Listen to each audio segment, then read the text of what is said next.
नमस्कार।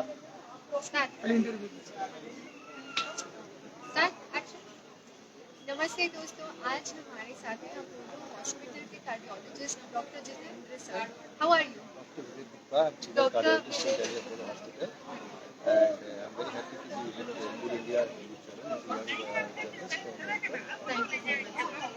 तो सर मेरा क्वेश्चन ये है आपसे कि जैसे आप कार्डियोलॉजिस्ट हैं, हमें बहुत आजकल इंस्टाग्राम पे वीडियो सर्कुलेट हो रही है जिसमें कोई डांस करते तो उसको एकदम से पेन होकर स्ट्रोक आ जा रहा है और स्ट्रोक के केसेस बहुत बढ़ रहे हैं। तो इसमें आपका क्या कहना है कि ये यंगर जनरेशन के सामने क्योंकि ये आपको बहुत ही गलत, ये यंग लोगों को हार्ट अटैक हो रहा है, तो ये मुद्दा तो आज वर्ल्ड एनवायरनमेंट डे है और इसका भी एक स्पेशल रिलेशनशिप है विद हार्ट डिजीज। क्योंकि दिल का दौरा जो होता है एक आकस्मिक मृत्यु देता है, इसमें कि 100 में से 50% लोग अस्पताल नहीं डाई एट होम और ड्यूरिंग ट्रांसपोर्टेशन। अभी हमने यंग पेशेंट का भी किया, 25 साल के बच्चे का किया, एक 49 साल को हम जल्दी मानेंगे, 44 ईयर्स। तो यंग लोगों को हार्ट अटैक बढ़ रहा है और ये देखा गया है कि यंग लोगों का हार्ट अटैक बढ़ने का कारण क्या है, ये तो अलग बात है, लेकिन उसको संभाला कैसे जाए।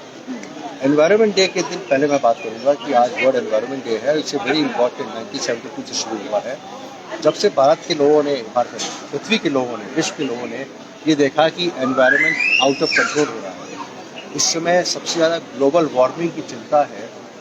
मैं जब 97 में फ्रांस में रहता था, वही ट्रेनिंग करिए 97-98, उस समय वहाँ की कार में एयर कंडीशनर की जरूरत नहीं थी।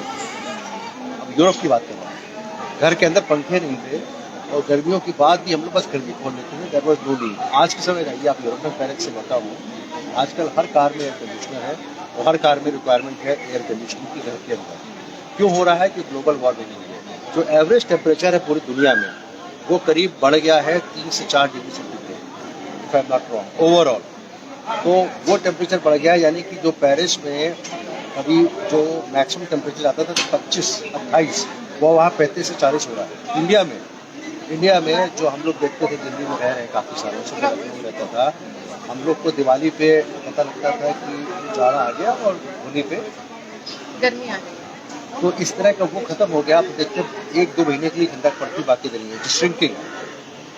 अभी तक टेम्परेचर बीकानेर जैसे डेजर्ट में ही 50 डिग्री जाता था, तो दिल्ली में भी 48 जा रहा है।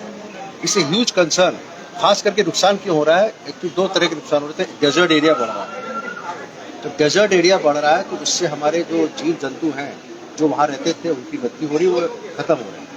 दूसरा नुकसान हो रहा है कि ये जो ग्लेशियर है, जो आप ग्रीनलैंड की तरफ, यानी कि आपके जो ओशन की उधर की तरफ, वहाँ ग्लेशियर पिघल रहे हैं तो सी लेवल बढ़ रहा है। सी लेवल बढ़ेगा तो कई सिटीज खत्म हो जाएंगी। ओवरऑल सी लेवल 1 से 2 मीटर बढ़ चुका है। अब इसको देखते हुए, अब ये तो चिंता का विषय है, तो मैं तो विश्व के जितने भी लीडर्स हैं इसमें कहूँगा ग्रीन हाउस एमिशन, इसको जो कारण है कार्बन डाइऑक्साइड एमिशन है, वो इंडस्ट्रियलाइजेशन का एक पार्ट है। सल्फर डाइऑक्साइड वो बचाती है और कार्बन डाइऑक्साइड नुकसान करती है। तो ये इसके लिए बहुत सीरियसली सोचना पड़ेगा। अभी भी दुनिया के जितने भी विश्व लीडर्स हैं they are taking it lightly, खास करके अमेरिका तो उसको बहुत ही लाइटली ले रहा है। जो आज का देखता है परसों का नहीं देखता, उसे कहता है हमसे क्या मतलब, यू नॉट योर लाइफ। लेकिन हमें अपने आगे की पीढ़ियों को देखते हुए ग्लोबल वार्मिंग को कम करना पड़ेगा, खत्म करना पड़ेगा। और एवरेज 1 to 3 डिग्री सेंटीग्रेड की टेम्परेचर है। पेरिस क्लाइमेट जो हुआ था, एक समिट हुई थी 2015 में, उसमें कहा गया था कि ये देखना है कि हर डेकेड में 10 साल में टेम्परेचर 1.5 डिग्री सेंटीग्रेड से ज़्यादा ना बढ़े। यानी कि उन्होंने ये रोका नहीं था, हम तो कहेंगे उसको रोकना चाहिए। That should not be temperature rise. Coming to your talk, तो अमेरिका को मैं कहना चाहूँगा, अपने मोदी जी से कहना चाहूँगा, आदरणीय मोदी जी हमको पर्सनली जानते हैं, बड़ी खुशी की बात है कि उनसे कहूँगा कि भाई कन्विंस करो अमेरिका, फ्रांस, यूरोपियन यूनियन, सबको मिलकर कन्विंस करो कि ग्लोबल वार्मिंग को बहुत ही इंपॉर्टेंट और सीरियसली लें। जब आप सीरियसली लेंगे तभी आपको होगा। कमिंग टू योर पॉइंट कि यंग लोगों को हार्ट अटैक हो रहा है, डांस करते करते लोग गिर जा रहे हैं और मृत्यु तक पहुँच जाते हैं। यंग हार्ट अटैक्स कॉमन क्यों हुए हैं, उसके 2 कारण हैं। एक तो ग्लोबल वार्मिंग है, दूसरा कारण ये भी है कि जब से कोविड हुआ है, कोविड वैक्सीन लगी, काफ़ी लोगों की जान बचाई। तो कोविड का वायरस है, वो स्पाइक प्रोटीन जो है वो हार्ट की जो कोलेस्ट्रॉल जमने की क्षमता है उसको बढ़ाता है। यानी हार्ट के अंदर नसों में कोलेस्ट्रॉल जमा हुआ है 30%।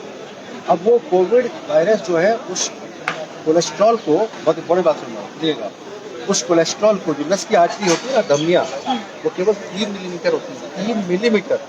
उस 3 मिलीमीटर में आपने 40% कोलेस्ट्रॉल जमा दिया, 40%, उसकी चौड़ाई रह गई 2 मिलीमीटर या 1.5 मिलीमीटर। उस 1.5 मिलीमीटर से आपका दिल चल रहा है, और बकरी का दिल चल रहा है, हमारा दिल चल रहा है। उस 1.5 मिलीमीटर के अंदर उस स्पाइक प्रोटीन जो कोविड का वायरस आया, तो वो जो काफ़ी साल तक नुकसान कर रहा है, उसने कोलेस्ट्रॉल की जगह उसको बदल दिया। वहाँ पे क्लॉट बन गया, खून का थक्का।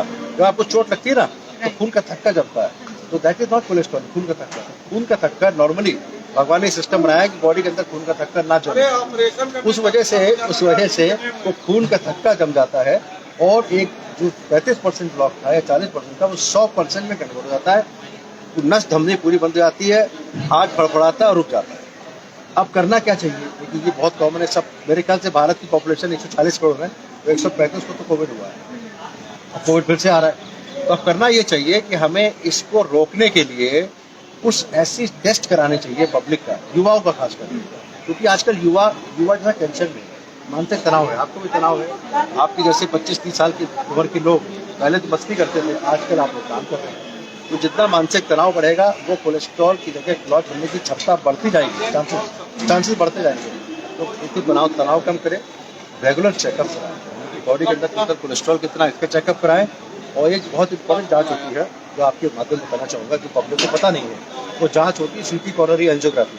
सीटी कोरोनरी एंजियोग्राफी जो होता है, 35 साल की वयस्क को अगर हम कराएंगे, तो हमें पता लग जाएगा कि इसके अंदर 25% कोलेस्ट्रॉल जमा है। उसका ट्रेडमिल टेस्ट नॉर्मल होगा, उसका इको नॉर्मल होगा, उसका ईसीजी नॉर्मल होगा। तो आदमी सोचता है ECG normal, echo normal, TMT normal, I am okay, is not okay. उसका अगर 40% ब्लॉक बंद है, तो वो सीटी कोरोनरी एंजियोग्राफी, जिनको ज़्यादा मानसिक तनाव है, जिनकी फैमिली में हार्ट अटैक हो चुका है, जिनको डायबिटीज़ है, जिनकी फैमिली में डायबिटीज़ है, जिनको हाई ब्लड प्रेशर है, उनको ये जाँच कराएं।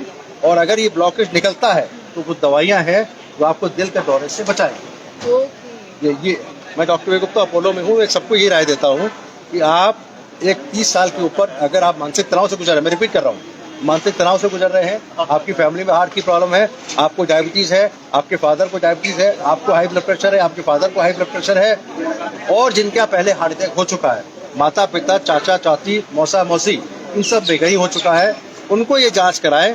और अगर ब्लॉकेज निकले तो दवाई खाएं, जिससे आपको दिल का दौरा ना पड़े। इसमें सीपीआर काम कर सकता है अगर किसी को दौरा पड़ा है? हाँ, ये सीपीआर जो है, ये पब्लिक को पता होना चाहिए कि कार्डियोपल्मोनरी रिससिटेशन में। अब आपको एग्जांपल देना चाहता हूँ। हमारे हॉस्पिटल में मैंने 4 दिन पहले एक पेशेंट आया, वो इमरजेंसी पहुंचा, दिल का दौरा, 49 year old female, young, 49 is young patient. उसको कभी छाती में दर्द नहीं हुआ, उसको ना डायबिटीज ना हाई ब्लड प्रेशर, उसको दिल का दौरा, ईसीजी में दिल का दौरा। हमारे यहाँ जैसे ही हमको पता लगा, मैं कैथ लैब में ही था, उसको शिफ्ट किया जा रहा था, हमारा फर्स्ट फ्लोर पे है, तो लिफ्ट से जाएगी। उसको लिफ्ट के अंदर बाई चांस जैसी ऑपरेशन टेबल पहुंची, उसका दौरा चल रहा था, उसको हमें शॉक देना पड़ा 3 बार। अगर वो उसको दिल का दौरा, सॉरी, वो कार्डियक अरेस्ट वो तभी शॉक दिया, वो अगर लिफ्ट में होता तो जान नहीं बचता। सीपीआर एक ऐसी चीज है, कुछ सीपीआर का मतलब होता है कार्डियो पल्मोनरी रिससिटेशन, सीपीआर। इसका मतलब होता है कार्डियक रिससिटेशन करिए, और अगर ज़्यादा देर हो रही हो तो लंग्स में भी हवा डालने की कोशिश करिए। लंग में हवा आप अम्बूबैक्स से डालते हैं या माउथ टू माउथ करते हैं, माउथ टू माउथ की जरूरत बहुत कम पड़ती है। लेकिन सबसे इम्पोर्टेंट बात है, मैं बताऊंगा आपके इस यूट्यूब चैनल से, अगर पब्लिक प्लेस में किसी को अरेस्ट होता है तो बेहोश हो जाए, उसको सीधा ले जाते हैं, और सीपीआर तो बाद में करिए, सबसे पहले घूसा 2-3 मारिए, चाहे उसकी रिब टूट जाए। Patient is dying, you are doing a life saving procedure, don't think of rib कि फ्रैक्चर हो जाएगा, उसकी चोट लगेगी, तो बेहोश पड़ा है।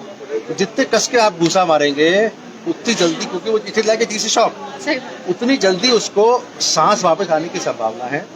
एक बार सांस आ जाए तो भी सीपीआर करिए, क्योंकि जरूरी नहीं कि सांस आ गई है तो हार्ट नॉर्मल चल रहा है। Then of course everybody should learn on YouTube कैसे सीपीआर करते हैं। आपके चैनल में अगला प्रोग्राम कर दूंगा, how to do actual CPR. बिल्कुल, thank you so much sir. And last, आप यंग जनरेशन को क्या एडवाइस देना चाहिए? यंग जनरेशन को कहूँगा, मानसिक तनाव से बचें। आप मुस्कुरा रही हैं, जरूरी नहीं कि आपका मानसिक तनाव कम हो।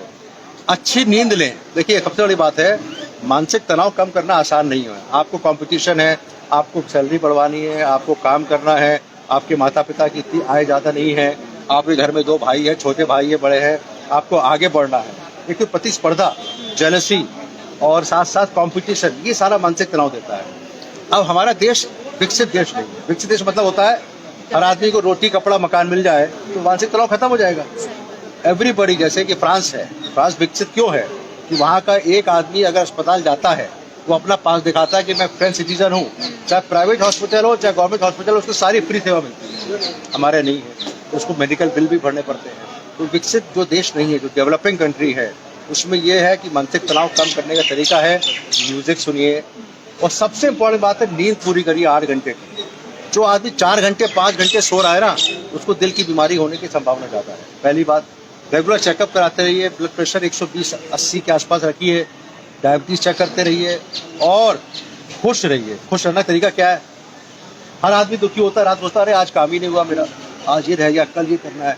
अगर आपको सही में खुश होना है तो भगवान पे विश्वास करिए। आप सोचिए जो भगवान दे रहा है वो ठीक दे रहा है, तो भगवान अच्छा करेगा। If you believe in God, faith in God. आजकल के लोग जाते नहीं मंदिर, मंदिर मत भी जाइए, कम से कम भगवान को याद तो करिए। भगवान याद करेंगे, आपका मानसिक तनाव 50% तो वो भगवान ले लेगा, या 75%। तो आप उससे अपने को सुकून दे सकते हैं ना। एक गाना है ना, वो मेरे दिल को चैन आए, मेरे दिल को दुआ कीजिए। तो दुआ भगवान से करिए कि आपके दिल को चैन आए। Thank you so much sir, बहुत अच्छा लगा आपसे मिलकर। Thank you so much. Sir आपने कभी आपने इतना अच्छा बोला, आपने फ्री पॉडकास्ट कराना, हम आपका करें। आप कराइए जरूर, बहुत ज़्यादा बोल लेता हूँ। आपके पास